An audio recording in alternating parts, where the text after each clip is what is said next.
ചെയ്യാവുന്ന പ്രാർത്ഥന അത് എല്ലാവരും അങ്ങനെ തന്നെയാണ് ചെയ്യുന്നത്, അതിലൊന്നും തർക്കമില്ല. എന്താണിപ്പോ ഈ പ്രാർത്ഥന എന്ന് പറഞ്ഞ സംഭവം? അതിനാണ് തർക്കമിരിക്കുന്നത്. അതിനാണ് മുജാഹിദിന്റെ നിർവചനം നമ്മൾ വായിച്ചത്. നിർവചനം വായിച്ചപ്പോ എന്റെ സുഹൃത്ത് കട്ടു എന്നൊക്കെ പറഞ്ഞതെങ്കിലും അത് മൂപ്പരുടെ ഒരു ആശ്വാസത്തിന് നല്ലതാണ് എന്നതല്ലാതെ അതിലൊന്നും അങ്ങനെയില്ല എന്ന് നമ്മൾ തെളിയിക്കുകയും ചെയ്യും. അതുകൊണ്ട് ഇനി ഞാൻ ആ നിർവചനം ഒന്നുകൂടി വായിക്കുകയാണ്. രണ്ടിലുമുണ്ട് നിർവചനം. നിങ്ങൾ ആദ്യം 3-ാം ക്ലാസ്സിൽ പഠിപ്പിക്കുന്ന നിർവചനമാണ് വായിക്കുന്നത്, പിന്നെ നമുക്ക് 4-ാം ക്ലാസ്സിലെത്തും വായിക്കാം. ഒക്കെ നിങ്ങൾ പുസ്തകമാണ് നിങ്ങൾ വായിക്കുന്നത്. എന്റെ അടുക്ക അനസുമോലി പറഞ്ഞിരുന്നു, നിങ്ങൾ ഞങ്ങളുടെ പുസ്തകമൊക്കെ നന്നായി വായിച്ചു പഠിക്കണം. ഞങ്ങൾ വായിച്ചു പഠിക്കാറുണ്ട്, അങ്ങനെയാണ് നിങ്ങളെ പിടിച്ചു കെട്ടുന്നതും അതിനുവേണ്ടിയാണ് നിങ്ങൾ വായിക്കുന്നത് എന്ന് നിങ്ങൾ മനസ്സിലാക്കുക.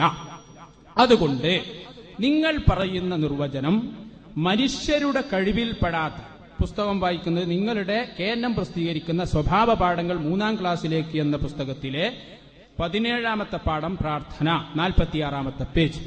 മനുഷ്യരുടെ കഴിവിൽ പെടാത്ത കാര്യങ്ങൾ സഫലീകരിച്ചു തരാനായി മറ്റൊരു ശക്തിയോട് വിനയത്തോടും അതീവ താഴ്മയോടും കൂടി ചോദിക്കുന്നതിനാണ് പ്രാർത്ഥന ദുആ എന്ന് പറയുന്നത്.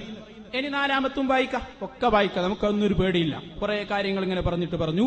ഇങ്ങനെ മനുഷ്യ കഴിവിനപ്പുറമുള്ള മാർഗങ്ങളിൽ കൂടി രക്ഷയും ശിക്ഷയും ഗുണവും ദോഷവും ചെയ്യാൻ കഴിയുമെന്ന വിശ്വാസത്തോടു കൂടിയുള്ള അപേക്ഷക്കാണ് പ്രാർത്ഥന. നിങ്ങൾ പഠിപ്പിച്ചതുകൊണ്ടാണ് അങ്ങനെ ചോദിക്കേണ്ടി വന്നത്.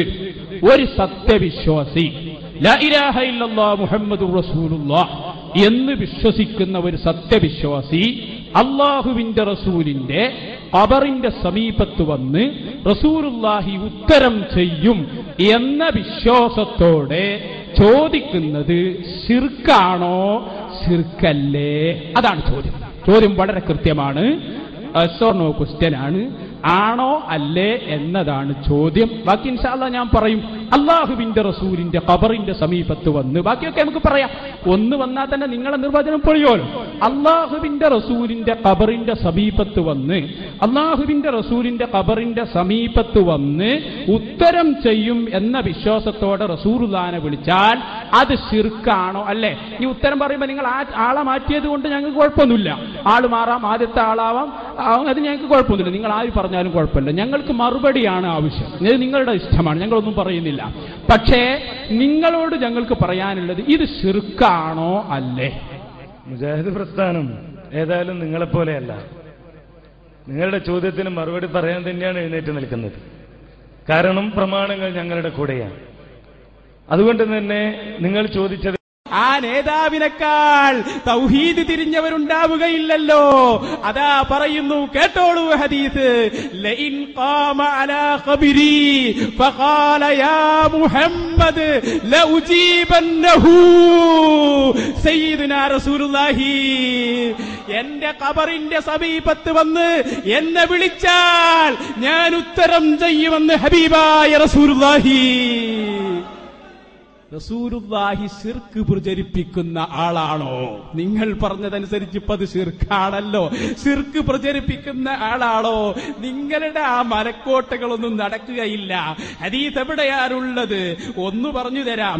താരീഖു ദിമശ്ക്, ഇബ്നു അസാക്കിറിന്റെ താരീഖു ദിമശ്കിന്റെ 3-ാം വാള്യത്തിന്റെ താരീഖു ദിമശ്ക് ഇബ്നു അസാക്കിർ 47-ാം വാള്യത്തിന്റെ 493-ാമത്തെ പേജിൽ പറഞ്ഞിട്ടുണ്ട്. ഏതായാലും അത് ശിർക്കാണെങ്കിൽ ആ കിതാബിൽ അത് ഉദ്ധരിക്കുകയില്ലല്ലോ. അതുകൊണ്ട് തന്നെ നിങ്ങൾ മനസ്സിലാക്കണം, അല്ലാഹുവിന്റെ ഹബീബായ മുഹമ്മദുർ റസൂലുള്ളാഹി സ്വല്ലല്ലാഹു അലൈഹി വസല്ലമ തങ്ങൾ വളരെ കൃത്യമായി പറഞ്ഞു, ലഇൻ ഖാമ അലാ ഖബരി ഫഖാല യാ മുഹമ്മദ് ലൗജീബന്നഹു. എന്റെ ഖബറിന്റെ സമീപത്ത് വന്ന് എന്നെ വിളിച്ചാൽ ഞാൻ ഉത്തരം ചെയ്യും. താരീഖ് ഇബ്നു അസാക്കിറിന്റെ ഗ്രന്ഥത്തിൽ അത് രേഖപ്പെടുത്തിയിട്ടുണ്ട്. നിങ്ങൾ മനസ്സിലാക്കിക്കോ, ഇമാമിങ്ങൾ അവരുടെ ഗ്രന്ഥം ഉപയോഗിക്കുന്നത് ശിർക്ക് പറയാനല്ലല്ലോ. അത് തന്നെ മതിയല്ലോ തെളിവ്. ശിർക്കാണോ അല്ലേ എന്നതാണല്ലോ നമ്മുടെ ചർച്ച. അതോടുകൂടി പോയല്ലോ നിങ്ങളെ തെളിവ്. അതുകൊണ്ട് പ്രിയപ്പെട്ട സഹോദരന്മാരെ, ഈ ഹദീസ് പഠിച്ചു വെക്കുക.